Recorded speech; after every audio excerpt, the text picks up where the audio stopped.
یعنی انہوں نے آپ کو پیچھے اس لیے کیا، ہاں کہ اب اچھے آپ معنوں میں پیچھے کیا، یہ بخاری صاحب کی ایک اچھی بات تھی.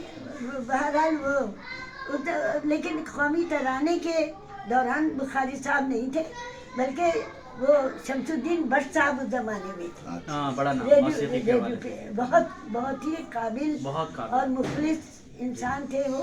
میوزک یعنی وہ ہر چیز میں ان کا حصہ تھا بٹ صاحب کا. صحیح.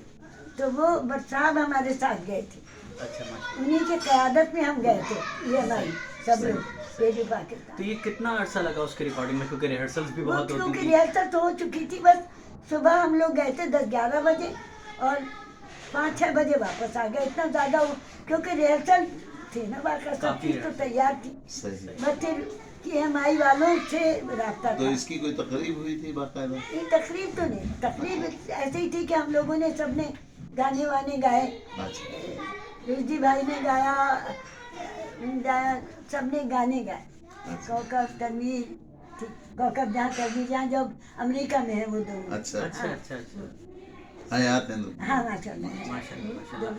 تنویر تو ماشاء اللہ مجھ سے بھی سینئر تھی. وہ ریڈیو پاکستان، وہ ریڈیو انڈیا سے آ رہی تھی تنویر جہاں.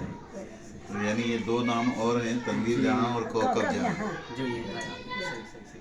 اچھا مجھے یہ بتائیں کہ ابھی آپ نے بتایا تقریب تو کوئی نہیں ہوئی، بس ایک قومی ترانہ تیار ہو گیا اور آپ نے آپس میں جو ہے وہ نغمات گا کر اس کو سیلیبریٹ کر لیا.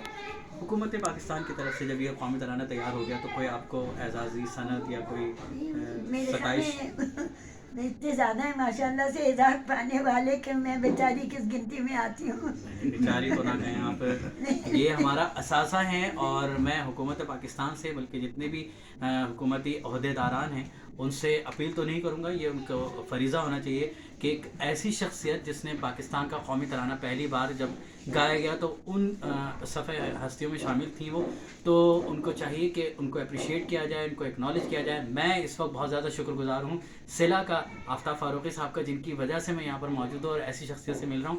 یہ ہمارے لیے اعزاز ہے ان سے بیٹھنا. میں تو نیچے ان کے لیے اسے دو زانوں کے بیٹھنا چاہ رہا تھا کہ ایسی شخصیات کے ساتھ بیٹھنا ہمارے لیے سرمایہ ہے.